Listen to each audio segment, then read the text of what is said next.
దేవుని వాక్యాన్ని మనము ధ్యానించటం ద్వారా దేవుని యొక్క వాక్యము యొక్క ఉద్దేశం ఏంటంటే ఆయన మనల్ని ఏ విధంగా మార్చాలనుకుంటున్నాడు, ఏ విధంగా మనము జీవించాలనుకుంటున్నాడు, ఏ విధంగా ఈ లోకంలో బ్రతకాలనుకుంటున్నాడు, దేవుని వాక్యము ద్వారా వచ్చేటువంటి ప్రయోజనం ఏంటో ముందుగా తెలుసుకొని వాక్య ధ్యానంలోనికి వెళదాం. చూడండి ఒకసారి మరి తిమోతికు రాసిన 2వ పత్రిక 3వ అధ్యాయము 15-16 వచనాలు మనం చూస్తే అక్కడ ఒక మంచి మాట ఉంటుంది. ఎందుకు దేవుని వాక్యాన్ని మనం చదవాలి, ఎందుకు దేవుని వాక్యాన్ని వినాలి, వాక్యము ద్వారా వచ్చే ప్రయోజనం ఏంటి, వాక్యము ద్వారా మనకు కలిగేటువంటి ఉపయోగము ఏంటి, దీవెన ఏంటి, ఆశీర్వాదం ఏంటి, మనం ఏ విధంగా మరి మారగలుగుతాము అనేటువంటిది ఇక్కడ మనకు కనపడుతుంది. చూడండి, క్రీస్తు యేసు నందు ఉంచవలసిన విశ్వాసము ద్వారా, క్రీస్తు యేసు నందు ఉంచవలసిన విశ్వాసము ద్వారా రక్షణార్థమైన జ్ఞానము మీకు కలిగించుటకు మొట్టమొదటి ఉపయోగం ఏంటంటే క్రీస్తు యేసు నందు ఉంచవలసిన విశ్వాసము ద్వారా, వాక్యము వినుట ద్వారా మనకు విశ్వాసము, మొట్టమొదటి ప్రయోజనము వాక్యము వినుట ద్వారా మనకు విశ్వాసము కలుగుతుంది. రెండవది రక్షణార్థమైన జ్ఞానము. జ్ఞానం అనగా మనకందరికీ తెలిసినదే. ఈ లోకములో ఉన్నటువంటి జ్ఞానము వేరు, పరలోక సంబంధమైనటువంటి జ్ఞానము వేరు. ఈ లోక సంబంధమైనటువంటి జ్ఞానము ఈ లోకములో మనము జీవించటానికి, బ్రతకటానికి, ఈ లోకములో మనము మరి ఏ విధంగా కొనసాగాలి, ఏ విధంగా బ్రతకాలి అని ఈ లోక జ్ఞానము లౌక్యం నేర్పిస్తుంది. కానీ పరలోక జ్ఞానము మనము దేవుని సన్నిధానములోనికి, నిత్య జీవములోనికి, నిత్య ఆనందములోనికి, నిత్య సంతోషములోనికి మనము నడిపించడానికి పనిచేస్తుంది. ఎందుకంటే రక్షణార్థమైన జ్ఞానము మీకు కలిగించుటకు శక్తి గల పరిశుద్ధ లేఖనములు. రెండవ ప్రయోజనము ఏంటంటే రక్షణార్థమైనటువంటి జ్ఞానము మనకు కలిగిస్తుంది.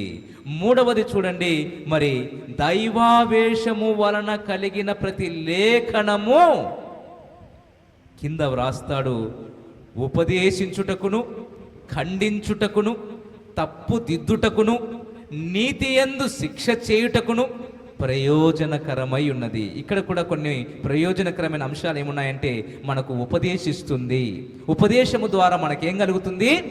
ఉపదేశము ద్వారా మన జీవితము బాగుపడుతుంది, ఉపదేశము ద్వారా మన జీవితము నడిపించబడుతుంది. అందుకే దేవుడు వాగ్దానం చేస్తాడు, నీకు నేను ఉపదేశము చేసేదను, నీవు నడవవలసిన మార్గములను నీకు బోధించెదను, నీ మీద దృష్టి ఉంచి నీకు ఆలోచన చెప్పేదను.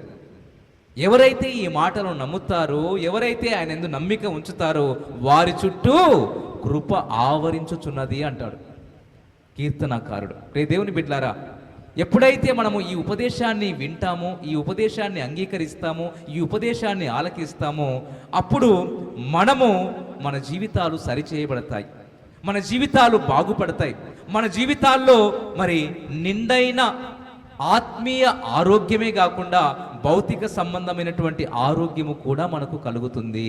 ప్రియ దేవుని బిడ్డలారా, ఉపదేశించుటకును ఖండించుటకును.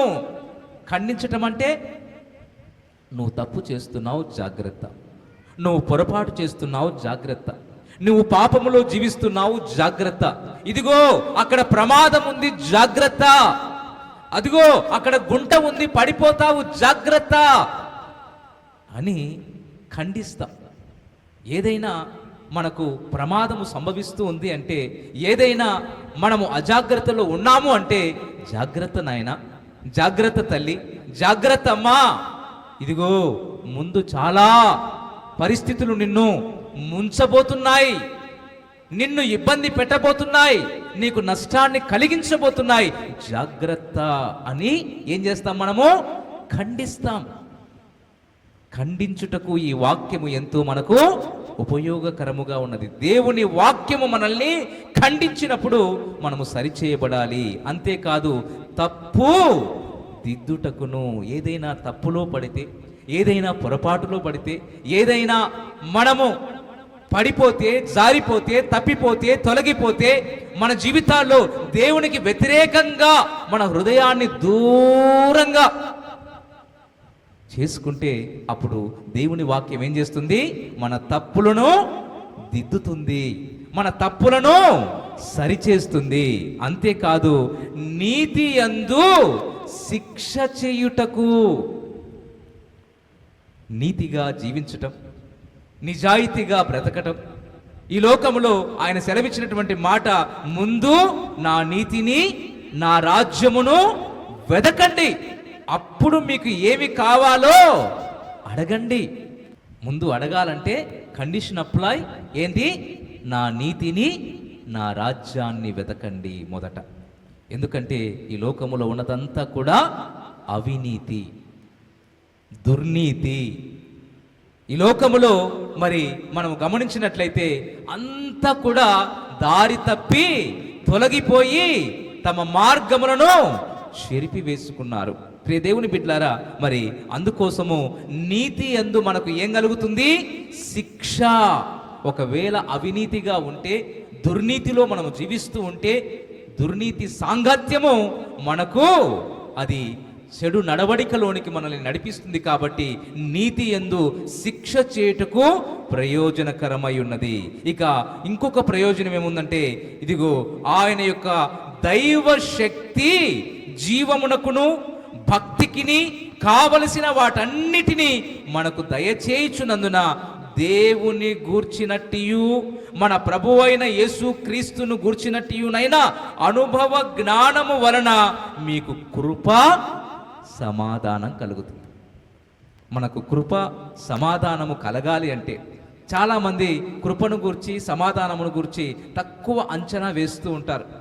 దేవుని కృపలే, దేవుని కృపలే అని అంటూ ఉంటాం. కానీ కృపలో ఉన్నటువంటి శక్తి చాలా గొప్పది. కృప అంటే మనకందరికీ తెలిసినటువంటి విషయం ఏంటంటే, నీకు అర్హత లేదు, అయినా నీకు అర్హతను దేవుడు ఇస్తున్నాడు. నీకు ఈ లోకంలో బ్రతకటానికి అవకాశము లేదు, అయినా బ్రతకటానికి అవకాశం ఇస్తున్నాడు. ఈ లోకములో చేస్తున్నదంతా కూడా నీవు తప్పే, అయితే తప్పు చేస్తున్నా కూడా నీకు శిక్ష మరి నీ మీదికి ఎక్కువగా రాకుండా ఆయన కాపాడుతూ ఉన్నాడు. రే దేవుని బిడ్డలారా, ఇదిగో మన జీవితాల్లో కృప సమాధానము మనకు కలగాలి అంటే దేవుని వాక్యము మనము ఎప్పుడైతే మన జీవితాల్లో ఆహ్వానిస్తామో, ఎప్పుడైతే మన జీవితాల్లో శ్రద్ధగా ఆలకిస్తామో, ఎప్పుడైతే మన హృదయంలోనికి వాటిని స్వీకరిస్తామో, అప్పుడు మనకు కృప సమాధానము నిండుగా కలుగుతుంది. కాబట్టి ప్రియ దేవుని బిడ్డలారా, ఆ మహిమ గుణాతిశయములను బట్టి ఆయన మనకు అమూల్యములను అత్యధికములైన వాగ్దానములను అనుగ్రహించి ఉన్నాడు. ఈ వాగ్దానాలన్నీ కూడా మనకు దేవుడు అనుగ్రహించి ఉన్నాడు. ఇవన్నీ కూడా మనకు ఆమేన్ అన్నట్లుగానే ఉన్నాయి. ఎప్పుడైతే నీ జీవితంలో మరి ఈ వాక్యాన్ని ఆహ్వానిస్తావో, ఈ వాక్యాన్ని హృదయపూర్వకంగా గైకొంటావో, ఈ వాక్యాన్ని హృదయపూర్వకంగా స్వీకరిస్తావో, నీ జీవితంలో ఆయన అంటున్నాడు, ఉపదేశించుటకును, ఖండించుటకును, తప్పుదిద్దుటకును, నీతి యందు శిక్ష చేయుటకును ప్రయోజనకరమై ఉన్నది. ఆయన యొక్క దైవ శక్తి జీవమునకును భక్తికిని కావలసిన వాటన్నిటికీ మనకు దయచేయుచున్నందున దేవుని గూర్చినట్టు, మన ప్రభువైన యేసుక్రీస్తును గూర్చినట్టునైనా అనుభవ జ్ఞానము వలన మీకు కృపయు సమాధానమును విస్తరిస్తుంది. ఆ మహిమ గుణాతిశయములను బట్టి ఆయన మనకు అమూల్యములైనటువంటి అత్యధికములైనటువంటి వాగ్దానములను అనుగ్రహించి ఉన్నాడు. ఇక్కడ కింద చూసినట్లయితే, దురాశను అనుసరించుట వలన లోకమందున్న భ్రష్టత్వమును ఈ వాగ్దానముల మూలముగా మీరు తప్పించుకొని చిట్ట చివరిగా మనం ఏమవుతున్నామంటే దేవ స్వభావమునందు పాలివారమగునట్లు వాటిని అనుగ్రహించెను. పేతురు రాసిన 2వ పత్రిక 1వ అధ్యాయము 3-4 వచనాల్లో ఈ మాటలు వ్రాయబడి ఉన్నాయి. ప్రియ దేవుని బిడ్డలారా, మరి మన జీవితంలో దేవుని స్వభావము ధరించుకునేటువంటి వారముగా మారాలి అంటే, దేవుని స్వరూపములో మనము మారాలి అంటే, ఇదిగో దేవుని వాక్యము మనము హృదయపూర్వకంగా మరి అంగీకరించే వారముగా, ఆలకించే వారముగా, ఎప్పుడైతే మన జీవితంలో దేవుని యొక్క వాక్యానికి ప్రత్యేకతను, దేవుని యొక్క వాక్యానికి మనము ఎప్పుడైతే అవకాశాన్ని మనము ఇస్తామో, మన హృదయంలో ఆహ్వానిస్తామో, అప్పుడు జీవితంలో ఇదిగో దేవుడిచ్చినటువంటి మరి ఆ యొక్క మాటలు, వాగ్దానాలు మన జీవితంలో నెరవేరటానికి అవకాశంగా ఉన్నాయి. కాబట్టి ప్రభువునందు ప్రియులారా, ఈ సందేశాలు మీకు నచ్చినట్లయితే దయచేసి లైక్ చేయండి, సబ్స్క్రైబ్ చేయండి, పక్కనే ఉన్న బెల్ బటన్ నొక్కండి. ఈ సందేశాలను దయచేసి 10 మందికి షేర్ చేయమని ప్రభువు నామమున ప్రేమతో మీకు మనవి చేస్తున్నాం. Thank you. Praise the lord.